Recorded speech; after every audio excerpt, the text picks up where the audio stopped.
Hey guys, Dr. Berg here. Listen, I have a question. How many times have you attempted to lose weight and it didn't work out? How many failures do you have in the area of weight loss? Once, twice, 100? As we age, it becomes more difficult to lose weight. If your metabolism is stuck and you plateaued, I need your undivided attention because I'm going to show you a completely different way to approach weight loss. And this is going to change the course of your attempts. You need a happy ending to the struggles. All I want is for you to be willing to learn something new. If you still even have the slightest consideration that you cannot be helped, watch this video to the entire end and you will have the confidence that it will work for you. I promise that. So get out a pen and paper and take notes because I need your undivided attention. Hi, my name is Dr. Berg. I've been in practice for 27 years. I trained over 2,500 doctors in the area of alternative medicine. I taught at Howard University in the area of nutrition as a part-time professor. I have a best-selling Amazon book on hormones and weight loss. And I also have over 30 million views on YouTube. And I have a confession to make. I used to be a junk food junkie. I was the worst. I was a sugar fiend. I would eat tons of junk food and I had no awareness of health. But it caught up to me when I was 28 years old. I'm 29 now. No, I'm just kidding. I'm 52. When I was 28, I started developing arthritis, inflammation, chronic adrenal burnout, chronic fatigue syndrome. My digestive system was all inflamed. I had arthritis in my fingers. I started getting this pizza crust around my midsection. I mean, I was trying to gain weight in high school, and then now I'm trying to lose weight. I was like, what is going on with my body? But I cheated so much, and I justified it. I used to say, well, I'll eat healthy when I graduate from college, right? And then it went from, I'll eat healthy when I get older. Well, that only lasted so long. So what that led me to was some huge discoveries in the area of health that I want to share with you, and specifically weight loss. So here's what I discovered. You ready? Are you sitting down? People don't lose weight to get healthy. They have to first get healthy to lose the weight. It's get healthy first and then lose the weight second. Why? Because your weight is a symptom. It's not the cause. It's a symptom of an unhealthy body. Losing weight is actually very unnatural to the body. The body doesn't like to lose weight. It goes against its purpose to survive. So it doesn't like to lose anything. So the weight is the tip of the iceberg. The real thing is something that I'm going to show you next. The reason has to do with a very specific hormone that's holding down your metabolism. There are two sets of hormones. Hormones that make you gain weight and hormones that help you lose weight. Most mainstream advice focuses on the calories, but they ignore the hormone triggers. Instead, they try to stimulate the metabolism. They try to give you an appetite suppressant. They're trying to, do some type of trick to trick your metabolism through some exercise, but that is never going to work. Now I'm going to show you the secret, but I need your full attention. If you checked out, check back in right now because this is vital. So the hormone that stops you from losing weight is called insulin. A lot of people know this as relating to diabetes, but it has another function, a huge function, and it is the hormone that puts fat not only on your body, but mainly your midsection. It also prevents you from losing weight. It's called the fat storage hormone. And here's what people don't realize. In the presence of even a tiny little bit of insulin, all fat-burning hormones are shut down. What does that mean? It means that if you were to consume half a glass of juice, a glass of wine, a bagel, even a piece of fruit, if you have a problem with this hormone, you're not going to lose weight for the next 48 hours. So when you see someone with belly fat, you can be 100% sure that that person has too much insulin. So the insulin goes up, a person gains weight. When the insulin goes down, they lose the weight. Let's just look at this book called Guyton's Physiology, the authority medical book in every medical school. All aspects of fat metabolism are greatly enhanced in the absence of insulin. So we need to create an absence of insulin to lose weight. based on the information on insulin, you can predict what diet is going to work and which one is not. So if you took the Atkins diet or Weight Watchers or paleo or vegan or ketogenic, the question is, does any of these lower insulin? Those are the ones that are going to work.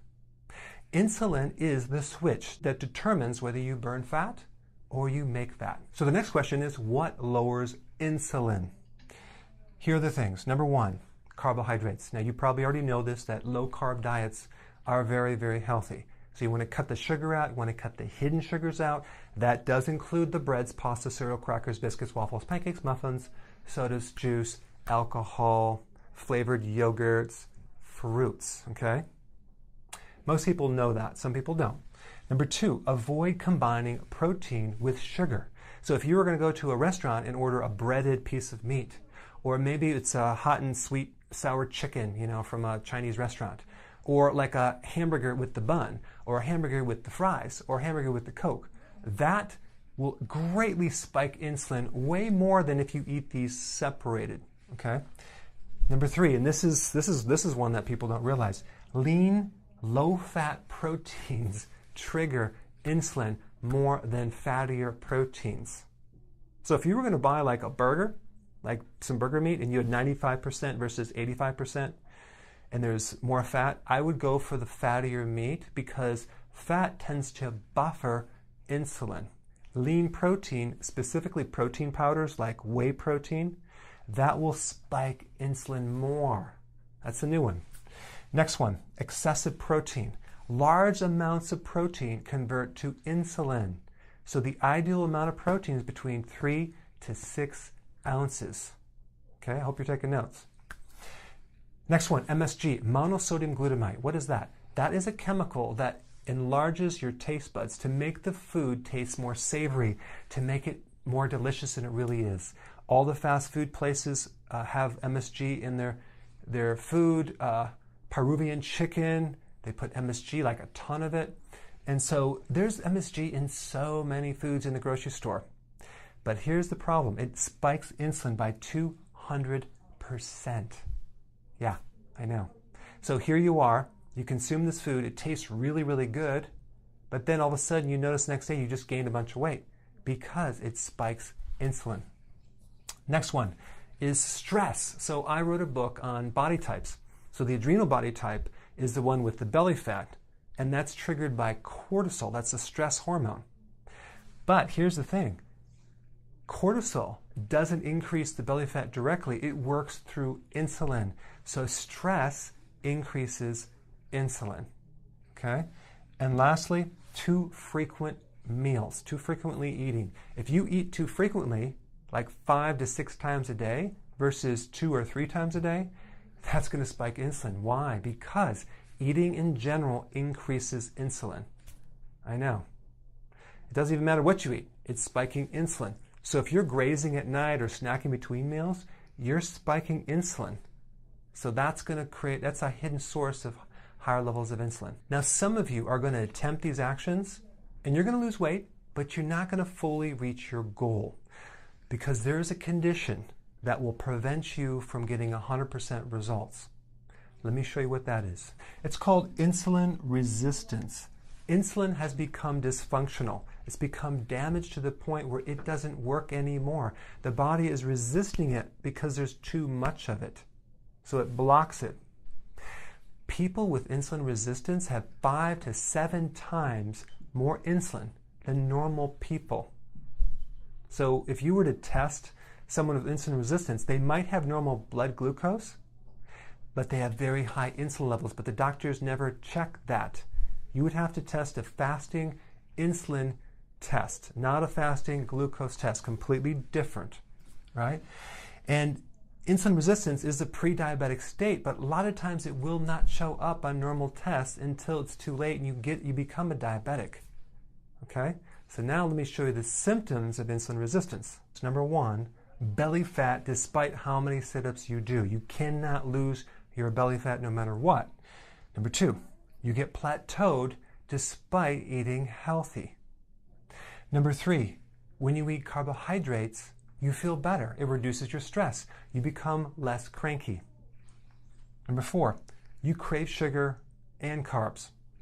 Number 5, a need for a nap after lunch. Number 6, brain fog, dementia, absent-mindedness. You start lacking the clarity of focus, especially when you don't eat. Number 7, worse eyesight, especially as the day progresses. It's like at night your vision is worse. I mean, think about a diabetic. A diabetic, they go blind. Why? Because the blood sugars are needed to be normalized to actually feed the eye. So since insulin resistance is the pre-diabetic state, you could have vision problems well before diabetes, okay? And it's just bad eyesight. Next one, not satisfied after you eat. You need a little something sweet after you eat. Why? Because the cells are insulin resistant. They're blocking insulin, and so you can't get the fuel in the cell. So the cells are starving, yet you gain only this weight. You become fatter, yet you're starving to death. Next one, the need to urinate in the middle of the night. Wherever the sugar goes, the water goes. So in other words, you might have fluid retention, but you also might be just peeing in the middle of the night once or more than once, and that's a symptom of a pre-diabetic symptom of insulin resistance.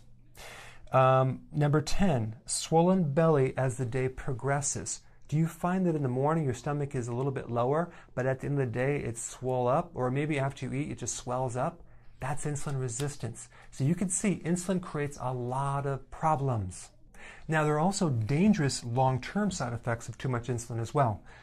Heart disease, diabetes, as you might already know. A fatty liver comes from too much insulin, especially if the person doesn't eat or drink alcohol. It's coming from the insulin part. High blood pressure is too much insulin. That's why when you actually fix the insulin issue, the blood pressure comes down. High cholesterol, because insulin converts sugar into cholesterol and triglycerides. Stroke has been connected to high levels of insulin. Dementia is a little plaquing in the brain that stops the brain from working. And Alzheimer's, amyloid plaques it's called, that comes from too much insulin. So you could see that insulin is the common denominator for so many health problems that go beyond just belly fat. Okay, so the next question is, what do we do? Now, before I get into this, I want you to, if you've checked out, just check back in with me right now, because I need your full attention, because some of you might have brain fog from insulin resistance, okay? So the strategy is very, very backwards. We're not trying to treat a disease. We're not trying to treat weight loss. Medicine, healthcare, really is the management of symptoms. They're not getting you healthy. What's missing in healthcare is the health part. So what we want to do is we want to get you healthy, then lose the weight. We want to get the insulin system healthy. We want to get the hormones healthier so you have a chance to lose weight. So here's the question. Can you do it with food alone? That's a very good question. Maybe if you were to have all organic food that's from fertile soils, that from the farmer's market or the health store, and you can make sure that it's grown on soil that's very, very healthy, you could probably do it. But here's the problem. In the US, the soils are so depleted. In the 1900s, the nutrition content was so much higher in America than it is now. And you can actually research that and find that. Think of the USDA RDAs. If you look that up, which I have, like the nutrition was way higher. Now it's depleted because the farmers have not been putting the nutrition back in. Now in Europe, people are thinner than Americans. I believe because their soil is richer, okay, with nutrition. In Africa, the kids, and even Africans, they don't have teeth problems. They don't get cavities. They have perfect bone structure. In America, everyone goes to the dentist every 5 seconds and fills a cavity. That has to do with the richness of the soil. What makes the soil rich is the minerals. The minerals are necessary for vitamins to be made. So the plant can pull the minerals and make certain vitamins. Okay? That's how it works. Your food is only as healthy as the soil it grows on. Let's just take one mineral that insulin is dependent on, and that has to do with this one mineral called potassium. Potassium is something that you need in large quantities. You need 4,700 milligrams every single day. Now you might say, well, I eat a banana a day, so that should be enough, right? Bananas only have 300 milligrams. So how many bananas would it take to equal 4,700 milligrams? If one banana is only 300, that's 15 bananas. You'd have to eat 15 bananas every single day to get your potassium requirement. Let's say avocados. Avocados are high in potassium, right? You still would need 5 avocados every single day. You would need 10 cups of vegetables every single day to get your requirement for potassium. Why is this? That's weird. It has to do with the soils. The soils are so depleted. Welcome to America. You're consuming empty nutrition. Even when you eat the food, remember growing up how the food used to taste really good? Now it's like empty, a tomato. And you go to maybe other countries, it's like rich, it's amazingly delicious.